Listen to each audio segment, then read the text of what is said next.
Let's mic Rajasthan news.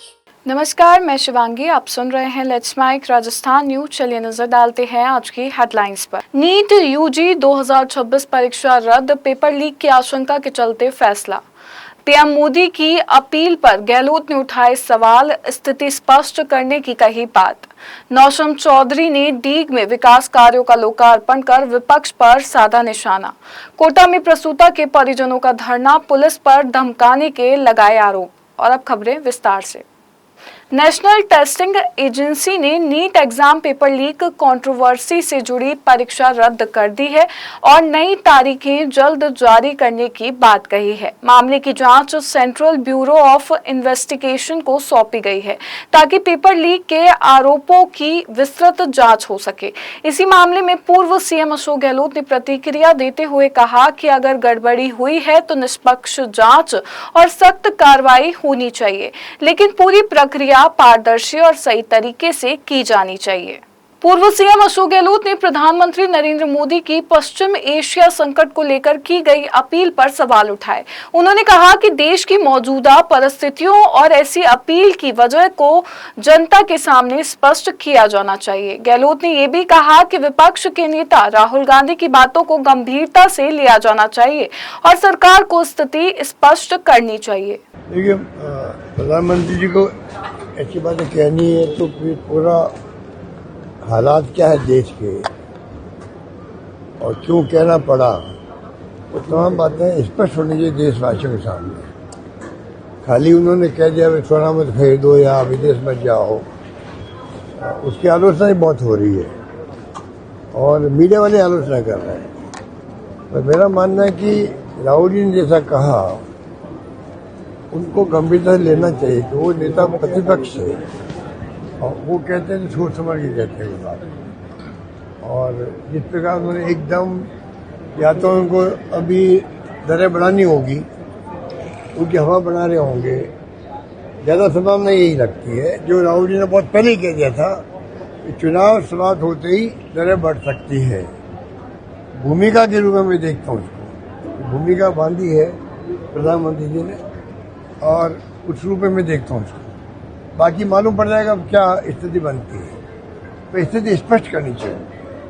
नौशम Chaudhary ने डीग के लोहेसर गांव में 4 करोड़ रुपए के विकास कार्यों का लोकार्पण किया।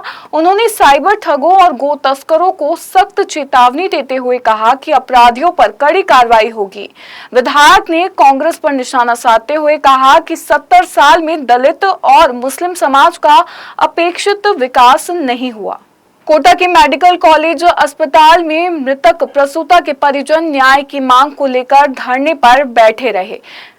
राखी गौतम ने आरोप लगाया कि अस्पताल प्रशासन और पुलिस ने धरना स्थल खाली कराने के लिए धमकाया।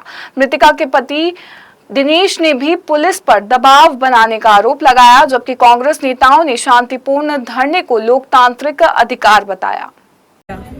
ऑपरेशन के मार्फत वो सभी बहनों की एक साथ किडनी खराब हो जाना, उनका बीपी लो हो जाना और कई तरह की ऐसी गंभीर स्थिति पैदा हो जाना, ये कोई अचानक से नहीं। इस मामले को लेकर के हमने, जैसे हमें सूचना मिली थी 5 तारीख को, तो हमने यहाँ के जो प्रिंसिपल हैं उनको अवगत कराया था कि साहब जो हो रहा है वो गलत हो रहा है और आप इसकी जुडिशली जांच कराएं ताकि और कोई बहन हमारी इस तरह की बलि नहीं चढ़े।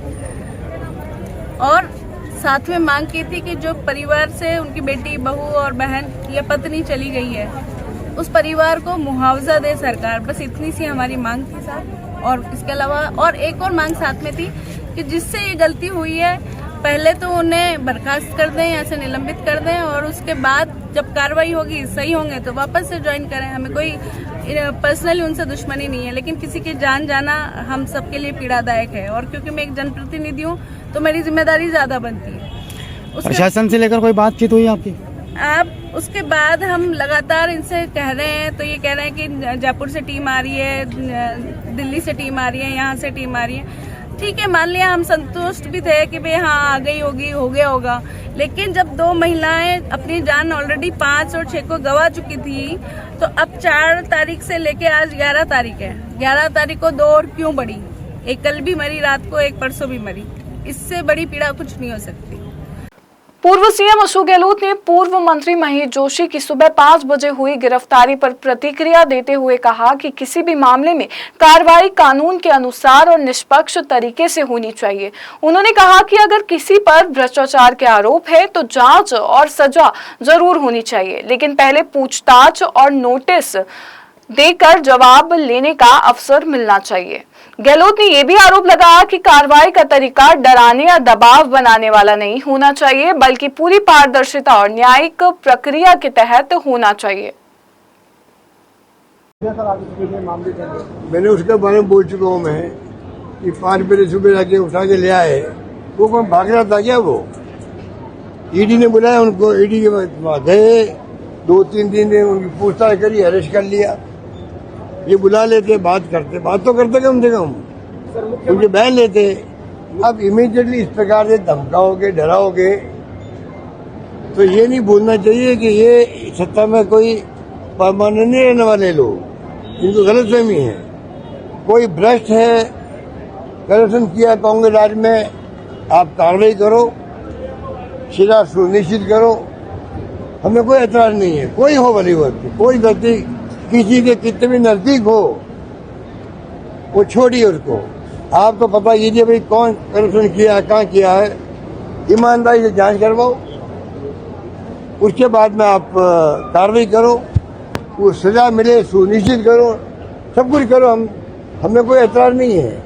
पर अगर आपने गलत तरीके से कार्रवाई करी, कल सत्ता इनकी भी नहीं रहने वाली।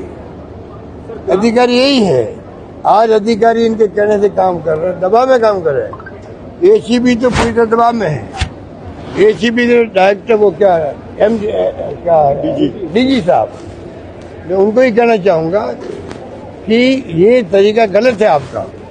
पूरी तरह डीजी साहब खुद दबाव में है, ऊपर से मैसेज आते हैं, नीचे के अधिकारी, ऐसा माहौल बन गया है। डीजी चाहते हुए निष्पक्ष रूप से काम नहीं कर पा रहा है। अगर मुझे कोई पूछे, जो मेरे पास इन्फॉर्मेशन है, वो ये है, डीजी साहब खुद जो है चाहता निष्पक्ष होकर मैं काम करूं। वो बहुत भले आदमी है, मैं जानता हूं उनको।